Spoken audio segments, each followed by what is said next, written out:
En este vídeo voy a examinar la flashcard EverDrive 64 versión 3 de Crits para la Nintendo 64. Se trata de un cartucho en el que podremos cargar ROMs de juegos de Nintendo 64 en una tarjeta de memoria y jugarlos en la consola original. El cartucho viene en una caja bien presentada y de hecho es ideal para guardarlo. El plástico del cartucho es de buena calidad y muy fiel al original. Si lo abrimos, encontraremos la placa del EverDrive con una construcción de calidad y duradera. También veremos que hay un pequeño interruptor para cambiar la región del cartucho. Aunque podemos acceder al interruptor a través de la ranura de la tarjeta de memoria, no podemos ver en qué región está configurado sin abrir el cartucho.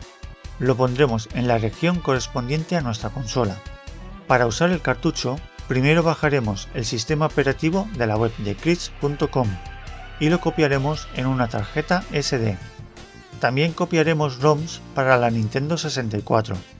Al encender la consola, veremos un menú con el contenido de la tarjeta SD. Para cargar una ROM, solo tendremos que seleccionarla con el cursor, pulsar el botón A y elegir la opción Select and Start. Para volver al navegador, hay que pulsar el botón Reset de la consola. Si pulsamos el botón Start, cargaremos el último juego al que hayamos jugado. El EverDrive dispone de varias opciones muy interesantes, como la capacidad de usar códigos KeyShark, realizar copias de seguridad de los controller pack o cambiar la resolución del menú. El EverDrive 64 es compatible con todos los juegos existentes de la Nintendo 64. Gracias a que se puede configurar la región, es posible jugar a juegos americanos o japoneses en consolas europeas y viceversa. También es compatible con los juegos creados para el Nintendo 64 Disk Drive, aunque estos tendrán que haber sido parcheados. Es posible también jugar a ROMs de una máquina recreativa basada en Nintendo 64 que se lanzó en Japón llamada Alex 64. También se puede jugar a ROMs traducidas como este Zelda Ocarina of Time en español, o este Sin and Punishment doblado. ¿Qué te dije? Si me utilizabas como cebo, Rudan vendría directa a mí. Sé que me tiene envidia. O modificaciones especiales como el Zelda Master Quest o el F0X Climax.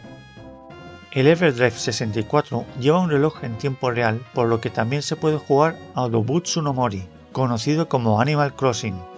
El único juego con el que no será totalmente compatible es Morita Shogi 64, que incluía un módem dentro del cartucho para jugar online.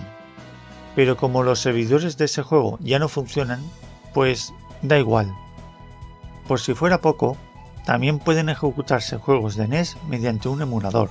No es compatible con todos los juegos, pero está muy bien que se incluya esta posibilidad. Con una tarjeta de memoria de 8 GB tendrás suficiente para almacenar todo el catálogo de la Nintendo 64. Y aún sobrará espacio para juegos traducidos o modificados. Además de la versión 3, hay una versión 2.5 del EverDrive 64. Esta es más barata, pero a cambio no tiene guardado automático de las partidas. Para guardarlas hay que resetear la consola.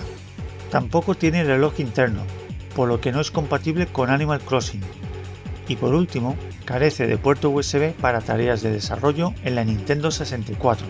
Hay bastante diferencia de precio entre ambos cartuchos, así que la versión 2.5 tiene la mejor relación calidad-precio, pero no estoy nada arrepentido de haber pagado más por la versión 3. El precio de ambos cartuchos no es nada barato, pero al coste medio de varios juegos de segunda mano vale la pena, especialmente para jugar a grandes juegos que son muy difíciles de conseguir o esas obras maestras que no fueron traducidas. Gracias por ver el vídeo. Si te ha gustado, compártelo y suscríbete.